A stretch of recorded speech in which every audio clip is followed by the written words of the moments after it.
आज हम लोग बात करने वाले हैं कॉलम कास्टिंग के बारे में। कॉलम कास्टिंग से रिलेटेड जो हम लोगों का कंक्रीट का स्लम है, वो स्लम होना चाहिए बिटवीन 120 टू 150 mm के बीच में। और यह हम लोग का हमारा कॉलम कास्टिंग कास्ट हो रहा है। अगर आप मैनुअली कास्ट कर रहे हैं तो थोड़ा माल में फ्लोएबिलिटी ज़्यादा होना चाहिए, क्योंकि उसमें हनी कॉम्बिंग के चांसेस ज़्यादा रहते हैं।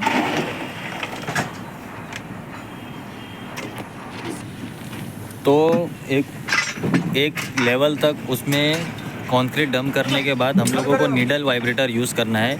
वो मोस्टली 6 to 7 सेकेंड एक जगह पर रखना रहता है। उससे ज़्यादा जो है उसको नहीं करना है, क्योंकि जो है फिर आपका कंक्रीट सेग्रीगेट होने लगेगा। तो ये नीडल वाइब्रेटर का यूजेस ये है कि इसको हम लोग जो कंक्रीट के अंदर एयर होते हैं, वॉइड्स होते हैं, उसको इवेपरेट करने के लिए यूज़ किया जाता है, ताकि अपना कंक्रीट का जो कॉम्पैक्शन है वो अच्छी तरीके से हो और आपके स्ट्रेंथ के ऊपर कोई इफ़ेक्ट ना आए। तो अब दूसरी चीज़ें जो है, आपको स्लैब के कंपोनेंट्स पार्ट्स के बारे में बताता हूँ कि स्लैब के कंपोनेंट पार्ट्स क्या क्या रहते हैं। सबसे पहले ये जो फ्रंट में आपको सामने दिख रहा है, ये स्पैन है। स्पैन बेसिकली हम लोग बीम बॉटम जो उसके ऊपर दिख रहा है, वो बीम बॉटम को सपोर्ट करने के लिए स्पैन हम लोग यूज़ करते हैं। और उसके बाद ये जो वर्टिकल पार्ट दिख रहा है, ये MS प्रॉप्स होता है। MS प्रॉप्स होता है वो जो आपको 3 बाय 4 इंच का, उसको लोकल लैंग्वेज में चाबी बोला जाता है, साइड पे उसको बीम बॉटम और जो स्पैन के बीच का जो गैप है, उस गैप को पैक करने के लिए उसको डाला जाता है। कि अगर उसको हम लोग नहीं डालेंगे तो वो बीम बॉटम जो है वो ड्यूरिंग कॉन्क्रीटिंग जो है वो डिफ्लेक्ट हो जाएगा। उसके बाद आफ्टर डी शटरिंग आपका जो बीम बॉटम के अंदर ऐसा वेव दिखेगा, तो वो जो which is not better for our structure. That's why we use चाबी और चंक्स बिलो बीम बॉटम्स। तो ये चीज़ें होने के बाद अभी हम लोग जब इसका बीम का साइड फिक्स करेंगे, तो उसमें हम लोग जो है इसका पहले लेवल चेक करेंगे। उसके 2 से 3 तरीके हैं वो लेवल चेक करने के। वो चेक करने के बाद जो है हम लोग उसका एक प्रॉपर लेवल मेंटेन करने के बाद उसका साइड बीम का लगाएंगे। उसके बाद स्लैब का शटरिंग वगैरह होगा।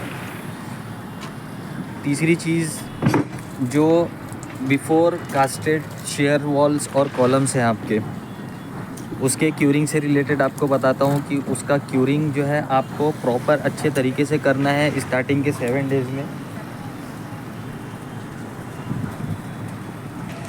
उसका क्यूरिंग जो है अच्छे से होना चाहिए बिल्कुल भी। स्टार्टिंग के 7 डेज़ में जो कंक्रीट का जो 7 डेज़ का पीरियड होता है वो काफ़ी इसेंशियल होता है हम लोगों को। तो स्टार्टिंग के 7 डेज़ में आपको क्यूरिंग जो है अच्छे से करना है, उसमें कोई भी लापरवाही नहीं होना चाहिए। जिस तरीके से इसमें इसका कास्टिंग डेट डाला हुआ है 21/1/24, तो ये कास्टिंग डेट के पीछे का ये रीज़न है कि अगर आपकी अनफॉर्चुनेटली अनअवेलेबिलिटी है साइट पर, तो जो क्यूरिंग मैन है उसे पता होना चाहिए कि 7 डेज़ 21 से 7/28 होता है, तो 28 जनवरी तक मुझे इसके कॉलम का कास्टिंग करना है। आप 4 to 5 टाइम्स दिन में जो है कॉलम्स की क्यूरिंग जो है वो ज़रूरी है, क्योंकि उसमें वाटर एब्जॉर्प्शन कैपेसिटी काफ़ी ज़्यादा होती है। जब आप क्यूरिंग करेंगे first day after casting, after D shuttering, first day आप क्यूरिंग करेंगे, तो आप ऑब्ज़र्व करेंगे कि जब आप कॉलम के ऊपर क्यूरिंग कर रहे हैं तो वो काफ़ी जल्दी पानी को एब्जॉर्ब कर लेगा। फिर 6 दिन में 7 दिन में काफ़ी देर तक उसका जो सरफेस एरिया रहेगा वो वेट रहेगा। तो इससे आपको अंदाज़ा लगाना है कि ठीक है, हमने उसके सफिशिएंटली जो है कॉलम को क्यूरिंग किया हुआ है।